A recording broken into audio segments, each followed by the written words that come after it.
நாளைக்கான வீடியோ தாங்க வந்திருக்கு. வீடியோ வந்து சூப்பராக இருந்துச்சு அப்படின்னு தாங்க சொல்லணும். அதாவது காவியாவோட குழந்தைய வந்து திருடிட்டு போனாங்கல்ல, அவங்க வந்து காவியா அவங்ககிட்டயே வந்து குழந்தைய கொடுக்க போகிறாங்க அப்படின்னு தாங்க சொல்லணும். அதெல்லாம் பார்க்குறதுக்கு முன்னாடி நம்ம சேனலை மட்டும் மறக்காமல் லைக் அண்ட் சப்ஸ்கிரைப் மட்டும் பண்ணிடுங்க. ஃபஸ்ட்டு எடுத்தவங்க டாக்டர் செக் பண்ணிக்கிட்டு இருக்கிறதான் காட்டிக்கிட்டு இருக்காங்க. அம்மா உனக்கு என்னம்மா பிரச்சனை, உன் கணவர் கூட என்ன பிரச்சனை அப்படிங்கிற மாதிரி கேட்காங்க. எனக்கு இந்த உலகத்திலே நான் வெறுக்கிற ஒரே ஆள் வந்து என்னோட கணவர் தான் டாக்டர் அப்படிங்கிற மாதிரி வந்து நம்ம காவியா சொல்கிறாங்க. எதுக்கு அப்படிங்கிற மாதிரி டாக்டர் கேட்ட உடனேயும், அன்றைக்கி நான் நைட்டு வலியால் துடிச்சிக்கிட்டு இருந்தேன், அவருக்கு தூக்கம் தான் முக்கியம் அப்படின்னு சொல்லிட்டு அவர் வாட்டு தூங்க போயிட்டாரு. நான் எவ்வளோ வலி வந்துச்சு, எவ்வளோ துடிச்சிக்கிட்டு இருந்தேன் தெரியுமா?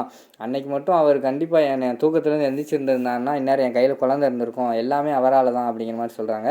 அப்படியா, சரி நீ ஒன்றும் கவலைப்படாத, நீ சொல்கிறதெல்லாம் நம்புகிறேன். ஆனால் அவன் குடும்பத்தில் போய் சொல்கிறேன், அவங்க எப்படி எடுத்துக்கிடுவாங்கன்னு எனக்கு தெரியாது அப்படிங்கிற மாதிரி சொல்கிறாங்க. டாக்டர் நான் சொல்கிறதெல்லாம் உண்மை தான் டாக்டர், ஆனால் யாருமே நம்ப மாட்டேங்கிறாங்க.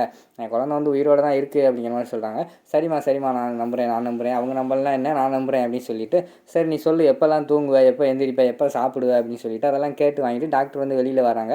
டாக்டர் வெளியில் வந்தோடனே ஜெயா அதுக்கடுத்து இந்திரா எல்லாருமே கேட்குறாங்க, டாக்டர் காவியா என்ன சொன்னால் எப்படி இருக்கா அப்படிங்கிற மாதிரி கேட்காங்க.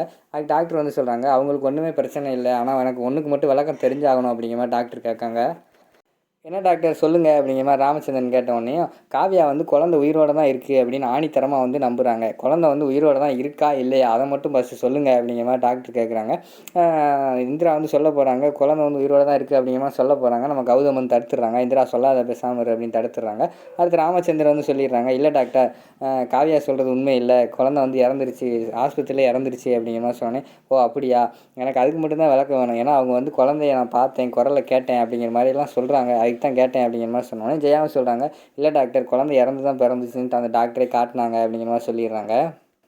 சரி காவியாவை நல்லா வச்சு பார்த்துக்கோங்க, ஆனால் அவங்களுக்கு வந்து அதிர்ச்சி தர்ற மாதிரி எந்த விஷயத்தையும் சொல்லாதீங்க, அவங்களோட உயிருக்கு கூட ஆபத்து வந்துடும் அப்படிங்கிற மாதிரி டாக்டர் சொல்கிறாங்க. உடனே ராகினி வந்து சொல்கிறாங்க, ஓ டாக்டர் அந்த அளவுக்கு பைத்தியம் வந்து முத்திருச்சா, அப்போனா நீங்கள் வந்து ஹாஸ்பிட்டலில் வச்சு கூட ட்ரீட்மெண்ட் பாருங்கள் அப்படின்னு ராகினி சொல்கிறாங்க. உடனே நம்ம கதிர் வந்து சொல்கிறாங்க, ஆமாம் டாக்டர் எனக்கு தொல்லை தாங்க முடியல, நீங்கள் எப்படியாவது கொண்டு போய் குணப்படுத்தி கொண்டு வாங்க அப்படிங்கிற மாதிரி கதிர் சொல்கிற மாதிரி காட்டிக்கிட்டு இருக்காங்க. உடனே வந்து நம்ம இவங்க இருக்காங்கல்ல சந்திரா வந்து சொல்கிறாங்க, என்ன மாப்பிள்ளை இப்படி சொல்லிக்கிட்டு இருக்கீங்க, காவியால் நல்லா தான் இருக்கா, தேவையில்லாமல் அவ்வளோ மெண்டல் பைத்தியம் நீங்கள் யாரும் சொல்லாதீங்க அப்படிங்கிற மாதிரி கோவப்படுறாங்க. உடனே நம்ம ஜெயா வந்து சொல்கிறாங்க, சரி கதிர் இரு, அவனோட கஷ்டம் எனக்கு புரியுது, நான் பார்த்துக்கிறேன் அப்படிங்கிற மாதிரி சொன்னோன்னையும் எல்லாருமே வந்து காவியாவுக்கு சப்போர்ட்டாக பேச ஆரம்பிச்சிடுறாங்க. நம்ம இந்திரா சொல்கிறாங்க, அத்தா இது வந்து சும்மா டிப்ரெஷனில் தான் இருக்கா அக்கா, இது வந்து சரியாயிரும். கதிர் மாமா நீங்கள் தான் படிச்சிருக்கீங்களா, உங்களுக்கு தெரியாதா, இது வந்து டிப்ரெஷன் தான், இது வந்து சரியாயிரும் உங்களுக்கு தெரியாதா அப்படிங்கிற மாதிரி சொல்லிட்டு இருக்காங்க. அடுத்து வந்து ஹேமா சொல்கிறாங்க, அத்தை காவியா வந்து நல்லா தான் இருக்கா அத்தை, குழந்தை விஷயத்தில் வந்து கொஞ்சம் கவலையில் இருக்கா, வேறு ஒன்றும் கிடையாது, அவர் ரெஸ்ட் எடுத்தால் சரியாயிடும் அப்படிங்கிற மாதிரி சொல்லிட்டு இருக்காங்க.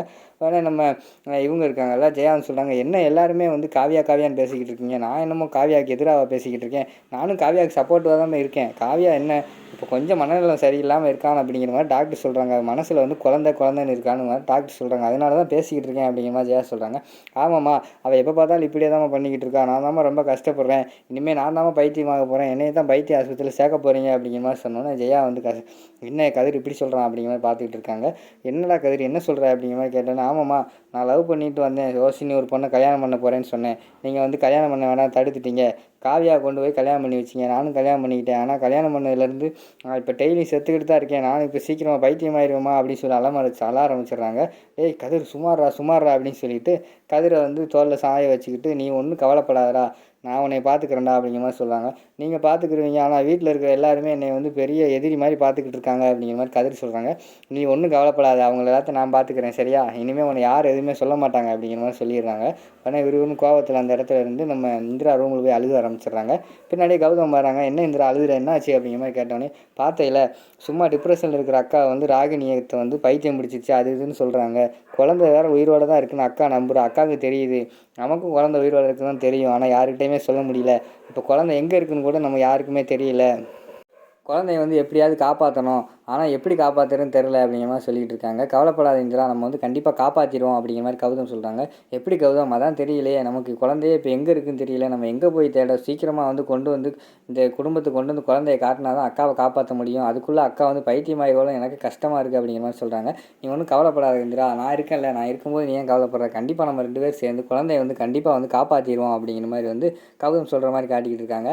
அடுத்த சீனில் வந்து அந்த குழந்தைய வந்து அதாவது கொண்டு போச்சுல அந்த அந்த ஆயம்மா அவங்களும் அவங்க ஹஸ்பண்டும் பேசுகிற மாதிரி காட்டிக்கிட்டு இருக்காங்க. அந்த ஆயம்மா வந்து சொல்கிறாங்க, ஐயோ உன்னால தான் அந்த ஜேபி கிட்ட மாட்டிக்கிட்டு நம்ம இப்படி முழிச்சுக்கிட்டு இருக்கோம்.